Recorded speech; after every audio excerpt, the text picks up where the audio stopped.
Hello guys, welcome to my channel Anika blog. আশা করছি তোমরা সবাই ভালো আছো। আমিও খুব খুব খুব ভালো আছি। তো আজকে চলে এসেছি একটা ব্লগ নিয়ে। আজ হচ্ছে আমি 3 বোনে দেখো সেম জামা পরেছি। তো যাই হোক, আমরা এখান থেকে যাচ্ছি হচ্ছে তারামণ্ডলে।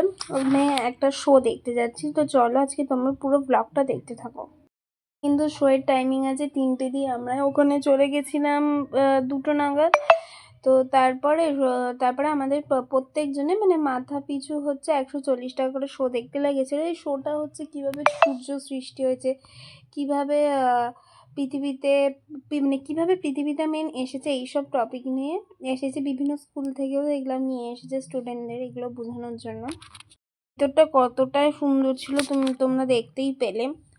আর ভিতরে হচ্ছে যখন শো শুরু হয় আমাদের প্রত্যেককে সুইচ অফ করে দিতে বলে ফোনটা, আমরা করে দিয়েছিলাম। এরপর হচ্ছে এই তোমরা যেটা এটা দেখতে পাচ্ছ এগুলো, এখানে ওটা একটা মানে শো থেকে বেরিয়ে একটা গ্যালারি মতো করেছে ওরা, যাতে আমরা সেগুলো বুঝতে পারি। তো তোমাদের সাথে সেটাই শেয়ার করলাম, তোমরা পুরোটা দেখো। ভিতরটা কিন্তু পুরোটাও একদম সুন্দর করে পরিষ্কার করা, সমস্ত কিন্তু খুব সুন্দর করে বোঝানো হয়েছে। তোমরাও যেতে পারো, তোমরা এখানে গিয়ে ভিতরগুলো দেখতে পারো, গ্যালারিগুলো যেগুলো আছে ভিতরটা পুরোটা তোমরা দেখতে পারো। আর এখানে দেখো কত সুন্দর করে বোঝানো হয়েছে প্রত্যেকটা জিনিস। ফোনে যতটা না ভালো করে দেখাতে পারছি তার থেকে যা মানে তোমাদের যদি সত্যি এগুলো জানার ইচ্ছা থাকে তোমরা এই তারামণ্ডলে এসে দেখতে পারো এই জিনিসগুলো।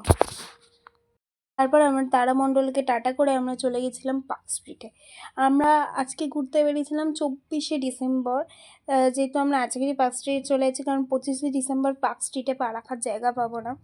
আজকে গিয়ে যে বুঝলাম যে মারাত্মক ভিড়, ওই ফাঁকা রাস্তায় হাঁটার জন্যই মানুষের কত ভিড়।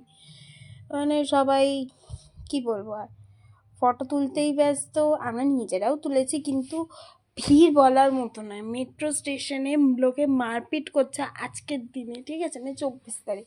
তাহলে 25 তারিখ কী অবস্থা হবে ভগবানই জানে। তো যাই হোক, লাইটিংগুলো কিন্তু সুন্দর লাগানো হয়। আমি এই প্রথমবারই এসেছিলাম পার্ক স্ট্রিটে এই ক্রিসমাসের সময়। আমি বলতে গেলে এইদিকে আর আসিনি, এমনি সময়ও আসিনি আর এই ক্রিসমাসেও আসিনি।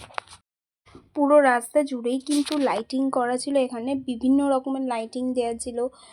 তারপর তোমরা দেখতে পেলে একটা ক্রিসমাস ট্রি কত বড়, কি সুন্দর করে সাজানো হয়েছিল। প্রত্যেকটা জিনিস কিন্তু খুব সুন্দর সুন্দর লাগছিল। আর রাস্তায় কলকাতা পুলিশের চারদিকটা নজরেই ছিল। তো যাই হোক, একটা মজার কথা শোনো। আমি ওখান থেকে যখন বেরানো মানে পুরো রাস্তা তো হাঁটাটা সম্ভব নয়, যেহেতু আমরা ফ্যামিলি নিয়ে গেছিলাম।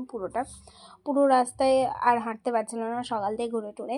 তো আমরা যখন ব্যাকে আসছিলাম তখন হঠাৎ করে একটা সান্তাকে দেখতে পাই, সে সবে রেডি হচ্ছিল, মানে জাস্ট তার ঝোলাটা গোছাচ্ছিল। সেই সময় আমরা পার হচ্ছিলাম। আমাকে আমার বোনকে দিল ঠিক আছে, আমাকে আমার দিদিকে সবাইকে দেখি গিফট দিয়ে দিল। সস্তায় একটা করে গিফট পেয়ে গেলাম। তো গিফটটা খুব সুন্দরই, তোমরা দেখো খুব সুন্দর গিফটটা দিয়েছে। মানে বাচ্চা ভেবে যে গিফটটা পেয়ে গেছে, এটাই অনেক, তাই না? তো ব্লগটা এই পর্যন্তই, দেখা হচ্ছে নেক্সট কোনো ব্লগে। সবাইকে মেরি ক্রিসমাস।